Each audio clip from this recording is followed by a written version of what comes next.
Hello guys and welcome back to my YouTube channel. I am here again today and we will learn some interesting English expression with the help of this funny poem.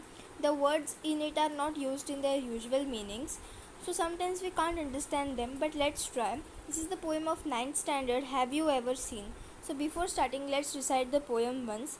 Have you ever seen a sheet on riverbed or a single hair from a hammer's head? Has the foot of a mountain any toes? And is there a pair of garden hose? Does the needle ever wink its eye? Why doesn't the wing of a building fly? Can you tickle the ribs of a parasol or open the trunk of a tree at all? Are the teeth of rake ever going to bite? Have the hands of clock any left or right? Can the garden plot be deep and dark? And what is the sound of a bird's bark? So the name of the poet or poetess is not given over here. This is a very humorous and funny poem with lots of homographs. In this poem, poet has used many homographs with different meanings for fun and enjoyment. The poem makes the reader enjoy the play of words and appreciate how different words can have different meaning. Okay, so let's begin with the explanation of this poem. Have you ever seen a sheet on a river bed? So river bed means bottom of the river where the ground is, and another bed which we have on our home. So obviously we can't put a sheet on a river bed. So they are asking a interrogative type of question here. Or a single hair from a hammer's head. The top of the hammer we usually call it as head, and another head means our human's head. So we have hairs on it, but we can't find the hairs on hammer's head.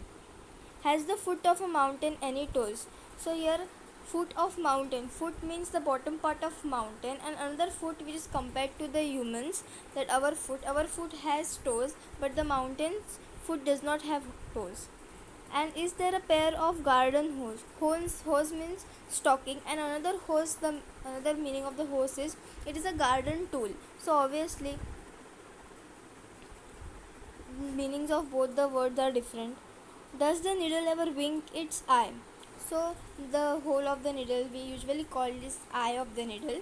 Another eye means our eye. We can wink our eye, but the needle can't wink. So here they are asking a humorous question that does the needle ever wink its eye? Can needle wink its eye? Why doesn't the wing of a building fly? Obviously we all know that every building has a wing, and another wings is compared to the bird's wings. So birds can fly with the help of their wings, so why can't the buildings fly? It is a really very humorous question. Can you tickle the ribs of parasol? Parasol means umbrella, and ribs which that sticks are attached to the umbrella, and another ribs means human body, the ribs which we have in the human body. Or open the trunk of a tree at all. So trunk of the tree means the hard part of the tree. Another trunk means a box of a metal. It is also called as trunk. So obviously the pronunciation is same, but both are having different meanings. So this whole poem gives us an fair idea of homographs. In the last stanza, are the teeth of a rake ever going to bite? A rake rake is also a tool which is used in gardening purpose. And teeth of the rake means it is having a pointed like thing, so it is compared to the teeth. So obviously we have teeth, so we can obviously bite the things, but the teeth of the rake can't bite, so it is compared again to the human beings. Have the hands of clock any left or right? The sticks in the clock we usually call it as hands of the clock, but it does not have any left or right side. But the human's hand, the hand which we have, it obviously have left side and right side. Can the garden plot be deep and dark?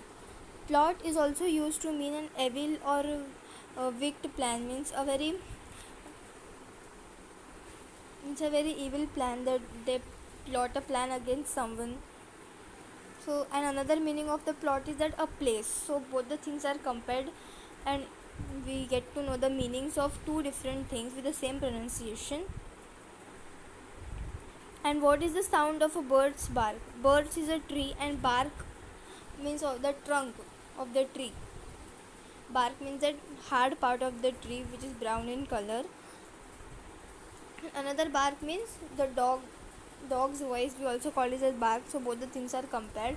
And here we get to know about the homographs.